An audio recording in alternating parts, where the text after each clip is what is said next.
السلام علیکم حضور. میرا سوال ہے، ہمارے اسکول میں سکھا رہے ہیں اسلام کے بارے، اور وہ کہہ رہے تھے ہولی پروفٹ مدینہ کے میئر ہوتے تھے، یہ ٹرو ہے؟ مدینہ کے میئر نہیں ہوتے تھے، انہوں نے اپنی حکومت بنا لی. اس زمانے میں چھوٹی چھوٹی حکومتیں شہروں کی ہوتی تھیں. جب آپ مکہ سے ہجرت کر کے گئے مدینہ، تو وہاں کے مدینہ کے جو لوگ تھے اس میں سے بہت سارے مسلمان ہو گئے.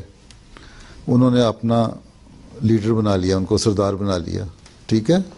لیکن وہاں یہودی بھی تھے اور دوسرے لوگ بھی تھے. پھر آپ نے ان سے سب سے معاہدہ کیا، ایک ایگریمنٹ ہوا کہ آپ ان سب کے لیڈر ہوں گے، اور سب آپ کے جو حکومت ہے، سمجھ لو ایک چھوٹی سی ایک حکومت تھی، اور آپ کے اس حکومت کے ماتحت رہیں گے سارے، ٹھیک ہے. یہ تو انہوں نے بنا دیا. یہ شہر کو کون سا ملک تھا جس میں مختلف میئر تھے؟ وہ ایک حکومت تھی. مدینہ بھی ایک حکومت تھی. مکہ کے لوگ اس میں قریش و آباد تھے، ان کی اپنا ایک حکومت تھی ان کی. ویسے بادشاہت ایک تھی، لیکن بادشاہ اس علاقے میں نہیں، عربوں کے پاس نہیں آیا کرتے تھے اس زمانے کے، کیونکہ وہ ڈرتے تھے کہ بڑے جنگجو لوگ ہیں. اس لیے آن حضرت صلی اللہ علیہ وسلم میئر نہیں تھے صرف، بلکہ ایک قوم کے لیڈر تھے، ٹھیک،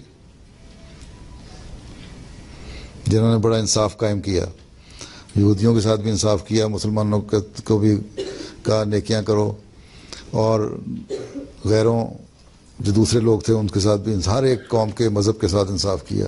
ایک دفعہ مطلب آپ اتنا زیادہ امن چاہتے تھے اور انصاف کرنا چاہتے تھے کہ ایک دفعہ ایک یہودی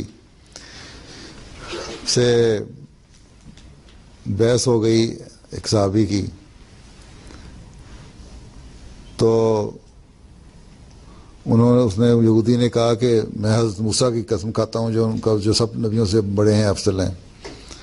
تو انہوں نے اس کے منہ پہ تھپڑ مار کے کہا کہ سب سے بڑے نبی تو حضرت صلی اللہ علیہ وسلم ہیں. پھر وہ لے کے آئے معاملہ آن صلی اللہ علیہ وسلم کے پاس. تو آن صلی اللہ علیہ وسلم نے فرمایا کہ اس لیے حالانکہ پتہ تھا آپ کو کہ آپ سب نبیوں سے بڑے ہیں، لیکن کیونکہ آپ چاہتے تھے امن قائم ہو، جھگڑے نہ ہوں، لڑائی نہ ہو، آپ نے کہا کہ اس طرح مجھے فضیلت نہ دو موسیٰ پہ، صرف جھگڑے کو ختم کرنے کے لیے. اور تمہیں صحابی کو سمجھایا کہ تمہیں یہ نہیں کہنا چاہیے تھا، ٹھیک.